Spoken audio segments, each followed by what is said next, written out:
মোতালেব প্লাজে কখনোই নির্বাচন হয়নি, সবসময় কমিটি হয়ে পরিচালনা করেছে। তাই আমরা কমিটি নিয়েই গেছিলাম। তখন তিনি পরামর্শ দিয়েছে, ঠিক আছে দোষরা তো পালিয়ে গেছে, পালিয়ে যেহেতু গেছে তোমরা তাহলে কমিটি করো, করে মার্কেট সুন্দরভাবে পরিচালনা করো। আমার শুভকামনা তোমাদের। বাচ্চুর বিষয়টা হচ্ছে বিচার, আপনি যাই হোক যে যত কথাই বলুক তার সভাপতি হইতে হবে জোর করে হলেন। এই মার্কেটের ব্যবসায়ীরা সবার আগে আমার সাথে বসেছে, সাধারণ ব্যবসায়ী থেকে শুরু করে সবাই।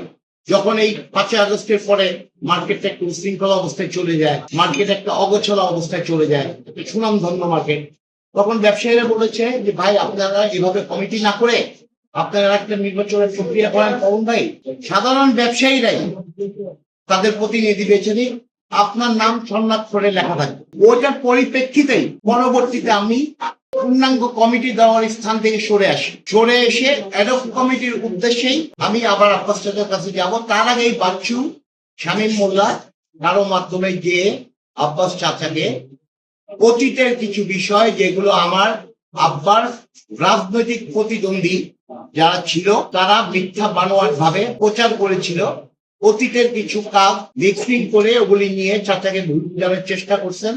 এবং চাচাও স্পষ্ট তাদেরকে বার্তা দিয়েছে দেলোয়ার ভাই ছেড়ে এই ধরনের কাজ করতে পারে। যখনই বাচ্চুকে নির্বাচনের কথা বিকাল বেলায়ও কমিটির অন্যান্য সদস্যরা বলল যে ভাই একটা নির্বাচনের প্রসেসে গেলেই ভালো হয়, একটা অ্যাডহক কমিটি করে সেটা করলে ভালো হয়, আপনি কি বলেন? তখনও বাচ্চু আবার নির্বাচন থেকে ঘুরে দাঁড়িয়ে বলে আচ্ছা এটা নির্বাচন না দিয়ে ব্যবসায়ীদের সাথে আলোচনা করে যদি কমিটি দিয়েও হয় কমিটি করবো আমরা। যখন আবার আমরা এই অ্যাডহক কমিটির ডিক্লারেশন তার মতামত নিয়ে আমরাই করলাম, অ্যাডহক কমিটির ডিক্লারেশন করলাম সবাইকে জানিয়ে।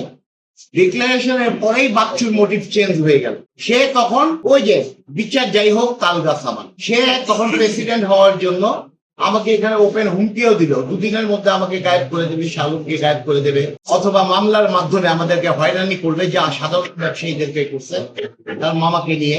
সে এই জিনিসগুলো করে। আপনারা বাচ্চু সম্পর্কে একটু ভালোভাবে খোঁজ খবর নেবেন এবং শামীম মোল্লা সম্পর্কে খোঁজ খবর নেবেন। বিগত আওয়ামী লীগ সরকারের আমলে বাচ্চু আওয়ামী লীগের প্রেম দেয় তাপস সাহেবের সাথে, বাচ্চুর সাথে স্বরাষ্ট্রমন্ত্রী আসাদুজ্জামান খান সাহেবের ছবি আছে, তার মামার সাথে ছবি আছে। মুন্সিগঞ্জে শামীম মোল্লা আওয়ামী লীগের সাথে লিয়াজ করেছিল। বাচ্চু আওয়ামী লীগের সময় 30 লক্ষ টাকা নিয়ে বিএনপির ইচ্ছার বাইরে চেয়ারম্যান ইলেকশনও করে সে বহিষ্কার হয়, সদস্য পদ তার বহিষ্কার হয়। বাচ্চু এই মার্কেটে অরাজকতা করতে যে কয়েকবার দোকান মালিকদের ধাওয়া পাল্টা ধাওয়া খেয়ে মার্কেট থেকে পালায় যেতে হয়েছে।